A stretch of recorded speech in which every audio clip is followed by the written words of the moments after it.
Will says, a year ago, I was a powerlifter and my endurance was basically non-existent. After finally admitting to myself that I was not, and he says in quotes, a well-rounded athlete, even bordering on unhealthy, I decided to do something about it and got a bike last summer. Long story short, I fell in love and literally dropped the weights in favor of cycling.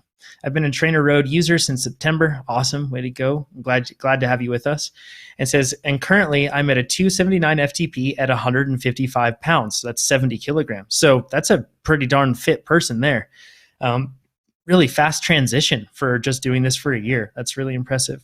Yeah. Will also mentions that he's 6 feet, so 183 centimeters, puts him at about 4 watts per kilogram. He says, I finally made my way through the entire podcast catalog and I have a question regarding Coach Chad's strength training benchmarks and recommendations. Due to Chad's influence, I've picked strength training back up part-time in order to maintain some of those benefits. I fully understand that an athlete can't effectively specialize in strength and endurance sports, but I still have pretty decent leftover strength. With cycling as a priority, would I be better off intentionally dropping my lifting numbers down to Chad's benchmarks and slowly lose that extra strength, allowing my slow twitch muscle fibers to catch up, he says? Or should I work to maintain my current strength numbers while my primary focus remains cycling? And then he finally mentions, I fancy myself as leaning more toward a climber or an all-rounder. Being in Colorado, there's always climbing to be had. But all of my 5 rep maxes are 1.5 times the benchmark for sprinters. So he says, thanks, guys. So this is a power lifter, which a compact power lifter, right? Like this isn't like somebody that's like doing a strongman competition that weighs around 155 pounds, but a power lifter nonetheless going to cycling. That's not what we often hear about many times. So pretty unconventional. But Nate, what are your thoughts? Because we were talking about this beforehand, and I think we have down into the notes here that basically like this kind of seems ideal, right? Like, no, this is what Chad's writing for. So in Chad's world, this is like this is Chad's dream. So you are Chad's dream. A lot of people. This is what Chad wants. A lot of people, but there's also people like Brandon, he's our resident 5.3 watt per kilo guy who's on the live stream, product manager, and that's at elevation, 5.3 watts per kilo. He does not care one bit about his bench press and squat. He just wants to drop people, right? So sure. I'll let Chad take it away because this is a good question. Well, and actually, someday I would like to be jacked beyond all belief and still be kind of fast. Yeah, like this guy. This is a good question. There's a lot of fruit to be picked here. A couple things I want to address before we really even get into the question is that you state, and I've backed this up in the past, and I want to clarify. I fully understand an athlete can't effectively specialize in strength and endurance sports, and that's true. You can't specialize. You're not going to be the best of one if you still have a healthy dose of the other. However, there is a fair amount of evidence that points to the fact that endurance athletes can get pretty strong. Strength athletes are never going to have, high-level strength athletes are never going to have great endurance, but high-level endurance athletes can get pretty strong. So it's not equal both ways. So let that be a bit reassuring. Secondly, you will seem to be concerned with being a well-rounded athlete. And for that reason alone, you may fancy yourself being a climber, but I would emphasize the all-rounder aspect of even your cycling, just because you seem to be someone who wants to be represented, or you're pretty good at most things you do and not have a obvious weakness. And for that reason, it's hard for me to get behind ditching strength in favor of the cycling, especially, and I don't know how old you are, but if you're an aging athlete, anything you can hang on to now is absolutely in your best benefit. It's only going to get harder. Sarcopenia is real, and all the deterioration that goes with age is real. And getting that muscle back, yes, you're an advanced lifter and you have been for some time, so it's going to come back to you faster than it would for others, but it's still something you're going to have to earn back. Why not hang on to it now, especially if it's not coming at the detriment of your cycling? And I have to say it's not. If you're already at a 280 FTP, having been with us only since September, and I don't know what your training was comprised of early before that, but you're light, you're powerful, and you're really strong. I don't know why you would change anything.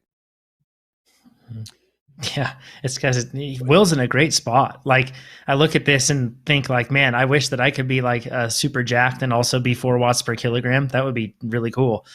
With being 6 foot and 155 pounds means that Will, I assume, is probably a pretty wiry build for 6 feet. probably doesn't look like some sort of power lifter that would be, the traditional stocky look or anything like that. And this kind of just nails home, though, in the same thing that we've talked about plenty of times. Amber, you've mentioned this too.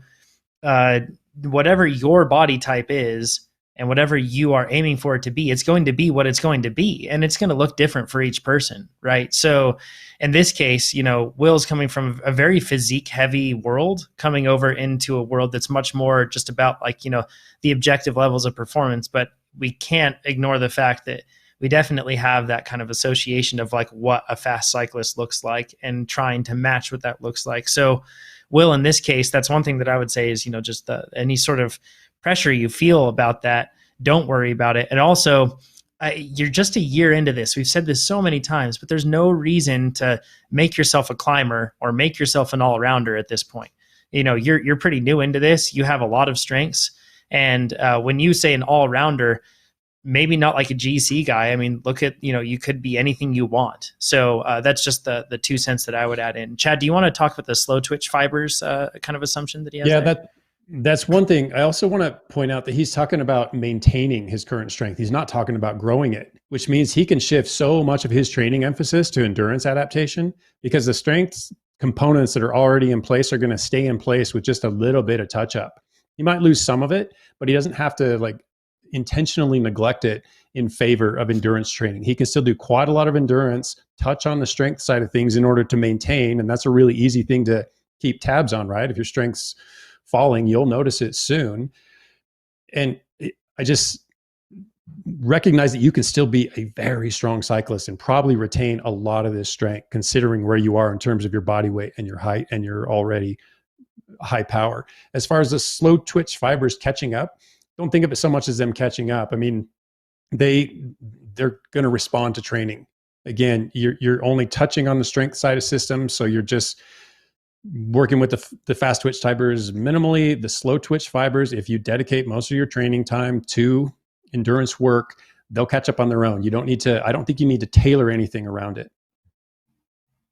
One thing I want to say is that, Will, probably your neuromuscular ability as a powerlifter is gigantic compared to the rest of us. And because you're so light for 6 feet tall, it sounds like, you don't have a bunch of muscle mass.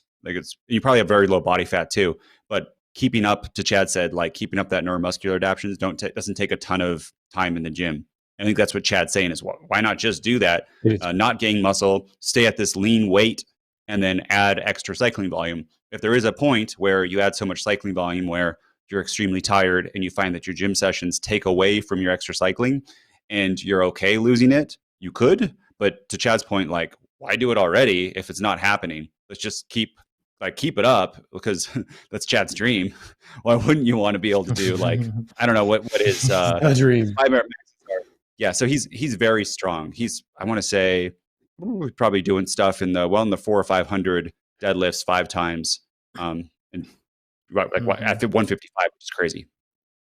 Yeah. And again, keep in mind, Will, that my recommendations are just that. This isn't, in order to be a strong endurance athlete, you can't have more strength than this. There's just, for most people who don't have a strength background, these are good heights to ascend to, or at least to target. And that's my opinion. It is, again, opinion that's based on working with a number of athletes, probably quite a few athletes over the years, and seeing how much the strength adaptations did benefit them, and also recognizing when, maybe it did come at the detriment of their endurance performance. But sorry, I lost my train of thought. Oh yeah, again, they're just recommendations. So if they work for you, they work for you. But don't go modeling your approach to balancing strength training with endurance training based solely on these recommendations.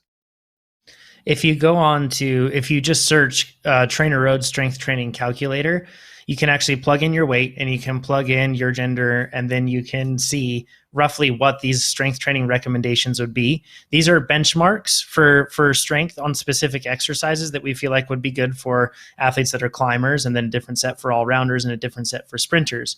Now, this absolutely doesn't, this doesn't mean that you have to be there. This doesn't mean that you can't be more strong. Like Chad is saying, they're just recommendations. And then as far as on how to reach whatever those are, that's something where we definitely recommend working with a strength coach. In this case, I'm sure Will knows very well what to do to get to that point if he had a focus in powerlifting beforehand. But if you do have a question on that, that's the best approach to do it. And you can also jump over to our forum because we have a lot of discussion on strength training, a ton of it over there. So if you just go to trainerroad.com/forum, you can find that there. Tons of information. If you like this video, you should subscribe to our channel. Maybe even give this video a like with a thumbs up and a comment down below. If you want to see race analysis videos, you can click on it right over here. And if you want to get your coaching questions answered, you can click on it right over here. And if you want to become a faster cyclist, which you should go over to trainerroad.com. It'll make you faster. We promise. We guarantee it, right, Nate? Guaranteed.